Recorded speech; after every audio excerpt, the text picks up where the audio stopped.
Hey guys, how's it going? It's your boy Gazza9919 here. I know, I'm back. It's been about 2 weeks since my last video.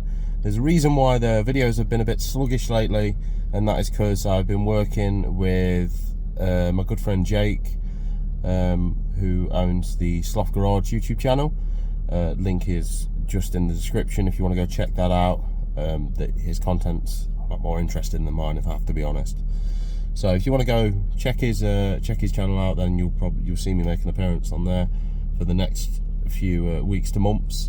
But today, this video is on my dad's Ford Focus, and what we're going to be doing today is we're going to be doing some drop links, and we're going to be doing some new springs because the front springs have unfortunately snapped, and I'm quite lucky, to be fair, because with working with Sloth Garage, he's been nice enough to lend me his impact gun, so hopefully this rusty dusty Focus shouldn't be too harsh on me. As you can see, I don't know if you can see on the camera, but in traditional British fashion, it has begun to rain, so I don't know, I might just say sod it and just give it a good go and see if I can do it in the rain. I'm going to let the car warm up for a bit, because with this Focus it does spend a lot of its life just on the drive and it doesn't go anywhere. I'll start it maybe once a week, and yeah, I just like to let it run a bit. I'm going to manoeuvre it onto the road and then get these springs changed, because the road's a bit more of a level surface than my driveway. Okay.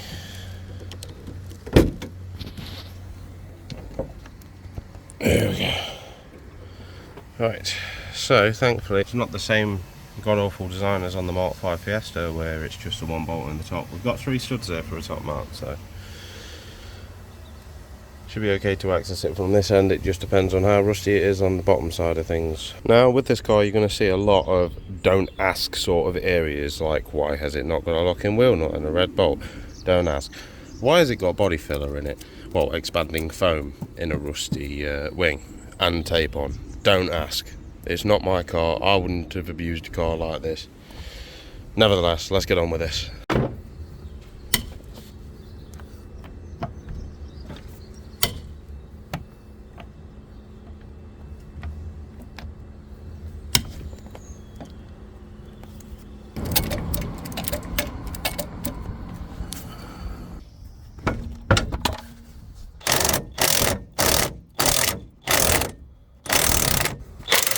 Okay, so we've got the drop link out.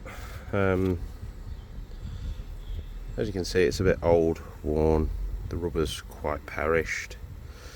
It's still got a good bit of resistance,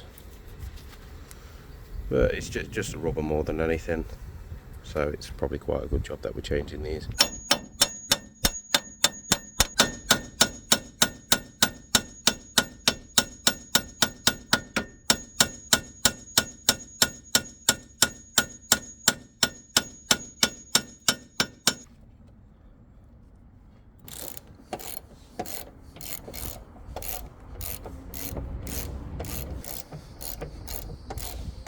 Okay, so shock is out, and wow, look at that, a clean split there.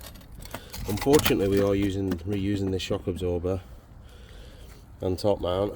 If it were me, I'd probably replace a lot, but my dad doesn't really want that lot replacing, so we're just going to replace the spring. And to be fair, it's probably not in the budget to replace all of that either. So I don't think as much compressing needs doing, but we'll compress it and get this spring off. That's a new spring on the shock. I know I could have shown you, but it's a bit boring and it's a bit intense. The sort of compressors I use, I've got 2 type, one which I use for my BMW, and then I've got these. And I opted for these because the springs aren't, you know, they don't need to be that flat. So it needs to be compressed, but not compressed too much, really. You don't have to go crazy with it, so that's why I've used these. They got in there and out there quite nicely. Whereas the other ones, the McPherson ones, yes, you could argue they're safer, but these are just easier and quicker in my opinion for this sort of car.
A little trick to line up your drop link jack this up like so.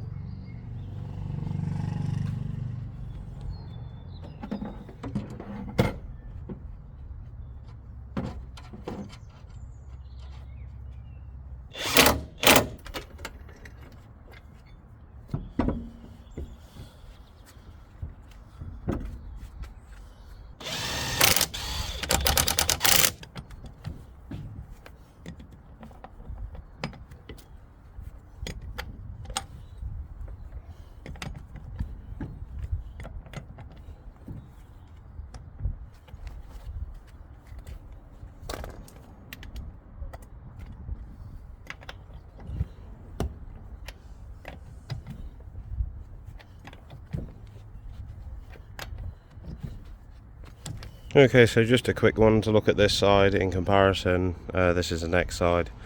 We haven't got a snap spring on this side, but again, it's looking quite grotty. We managed to get it out all right, and then we've just got the drop link out. And again, it's, you know, the same sort of story. Parish rubber. Probably would, well, I dare say it might be an advisory on an MOT, but yeah, it's just best to get them changed. Okay, so that's the old spring off, the one that hadn't snapped.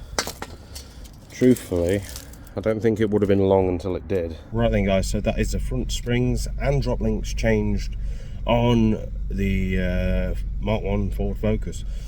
So that is it for this video. I didn't really record the other side because obviously it's just rinse and repeat, and it went relatively the same, to be fair. I didn't really have any snags or inconveniences. It's quite a nice job to do. I do miss working on Fords, I can't lie, because all I've got to work on at the moment is German stuff, and BMW is okay, but I don't know, I just like working on Fords. It's a lot more simple. BMW is okay, Volkswagen I find is a nightmare to work on. But as always, don't forget to help me out by liking, commenting and subscribing if you did enjoy the video. But until the next time, peace.